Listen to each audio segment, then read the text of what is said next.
And welcome to The Factor Uncensored. Thank you for staying up late with us. Good to see you, Mark Woodburn. We have a great show planned for you, and welcome to The Factor Uncensored. We're looking for confessions out of all of our guests tonight. We're kicking off our conversation with the biggest mistakes they have learned while dating and in past relationships. Our guests are all on the dating scene. Joining us here on The Factor, Ken Gilliard, Layla E., and Barbie Braxton. Glad to have you all here on The Factor Uncensored. So, hey. Barbie, you got any information for the people out there? Any of your biggest regrets, mistakes that you've made in the past? Picking a man up and thinking that, oh, I'll pay for this date and you pay for the next one, but it's never a next one. That's a big mistake.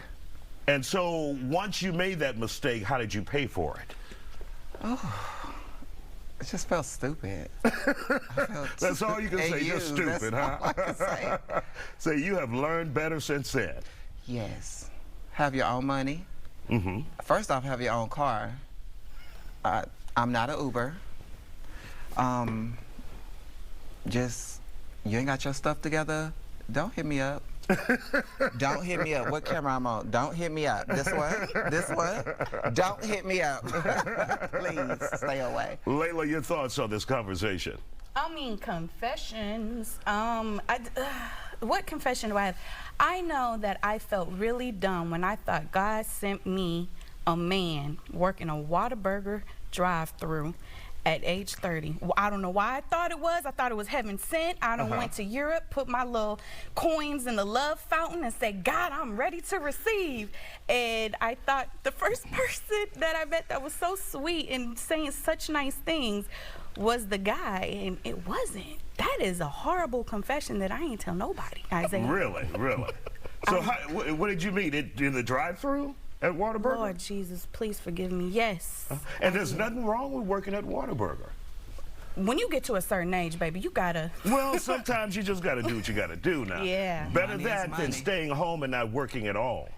That is true, and that's what I was trying to reason with at that time. But I wish I would have went with my first mind like the rest of your audience, and that is stay clear. God did not send you that man.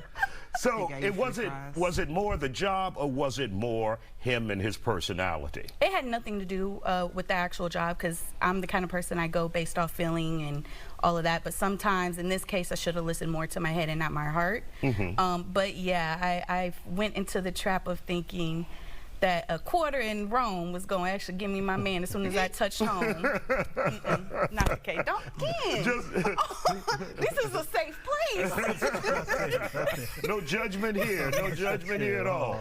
So how bad did it get for you, Layla? Oh, it got bad. But, you know, in a way, and not to keep mentioning this, but I feel like it was a lesson that had to be learned at any point in my life, because I've never experienced that in my 20s or as a teen. So the fact that I did experience it a little later in life was a good learning and turning point for me. So I feel like there's positives in every negative situation you can think of.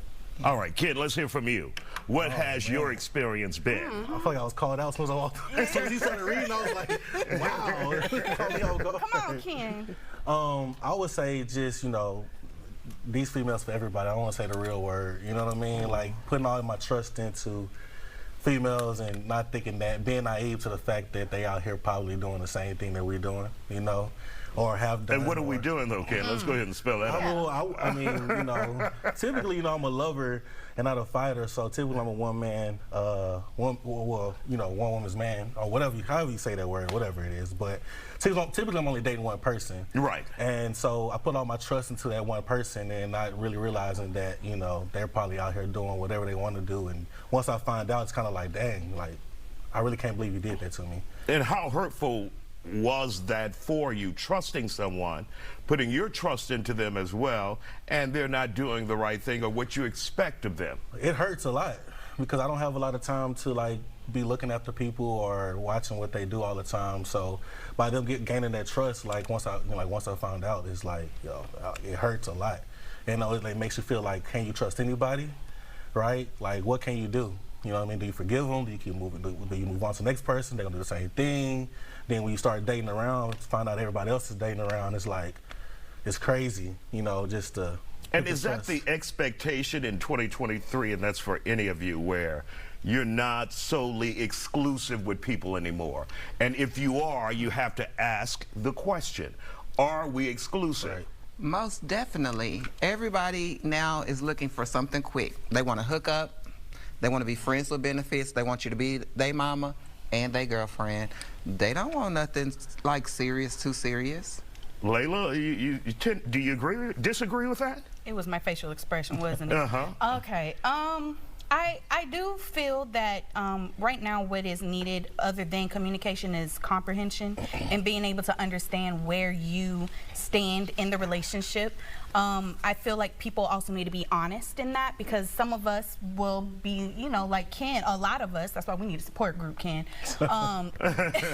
Because, you know, we believe in a person and we take that trust and that time, but, you know, a lot of times we all get played at some point, so we just got to learn from it and be better. Absolutely. And secretly get our revenge. Well, don't go anywhere. We'll be back with more Factor Uncensored, and we'll continue this conversation with our guests. Stay with us. We're talking about the biggest dating and relationship mistakes. Our guests are here and back to continue to talk about this. Now, we were last talking about exclusivity. Can you always expect that? Ken, let's go back to you. Should you always expect that?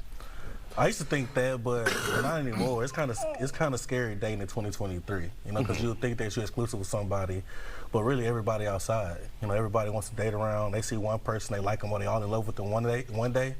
They see somebody the next day, and it's something totally different. So it's kind of scary, actually, dating out here, because you don't know what people's motives are. You don't know what they want you for, all that stuff. So. And with so many people on social media apps and dating apps, a lot of people just want the damn meal. Right. You know, they'll go out on that first day to get that meal, and then See you later. Is that true, ladies, or not? Most definitely. I went to go eat and had no interest in ever calling him back. I'm going to eat. I love to eat. So yes, you're offering a meal, I'm going to take it. Thank you. For me, when I used to go on like first dates, I always created the Dutch rule because I feel like it protected me. So it's like there's no pressure on your end, there's no pressure on my end. We're just gonna go and meet up and hang out. And that's what a lot of people now are doing with the coffee dates. I don't do coffee all day. I'm gonna go get something to eat, but I'm gonna pay it. But I'm gonna tell you this, Isaiah, there's a trick to it. Okay. 95% of the men is still gonna pay for the dinner, but they just appreciated the fact that a woman was willing to have to pay for their own meal based off of no expectations. So dating is what you kind of make it. And I wanted to ask you, Ken, do you be dating younger or older? Because you're a handsome young man. So Wait, do we have a connection right now? we're joining a support group for each other. So. Which app are y'all on? So y'all right. So I mean, you know, I like older women, but you know, because they know what they want. You know, they know exactly what they want. They'll tell you what you want. And there's no games, but they play games too. You know what I mean? Younger, older, it doesn't matter. You know, all of them play games at this point. And is there a preference for age for both of you? Legal. But you have to be able to buy cigarettes and you have to be able to buy alcohol. So that's about 25. Yeah. So I'll take 25. Oh, Lord Jesus. You just have to be a millennial. That's all. That's all. Just be a millennial. I'm a cougar. I'm 4,329 years old. So I'll take 25. That sounds like a vampire, sis. A goddess. And do you think with the dating apps that are out there, too many people have too many people in rotation? Like one person may have multiple people in rotation and not really committing to anyone. Everybody has a roster. You have access to people that you probably wouldn't have had access to in the 80s and 90s. You could talk to somebody in another country and end up meeting up with them now versus then. So everybody's easily accessible with dating apps. Yeah. Instagram, dating apps, Facebook, you jump in somebody's DMs, all that stuff. Oh, y'all be checking your DMs? Oh, most definitely. Layla, you avoid the DM? You never know what you're missing in that DM. You know Could what? be the drive-through person. I was just about to say, but I've been going through the Lord, Isaiah, please fix it. Please fix it. Oh, Put in a good word. No, yes. But if you guys had one piece of advice in 1 or 2 words with dating, what would it be to the viewers out there? Set your expectations.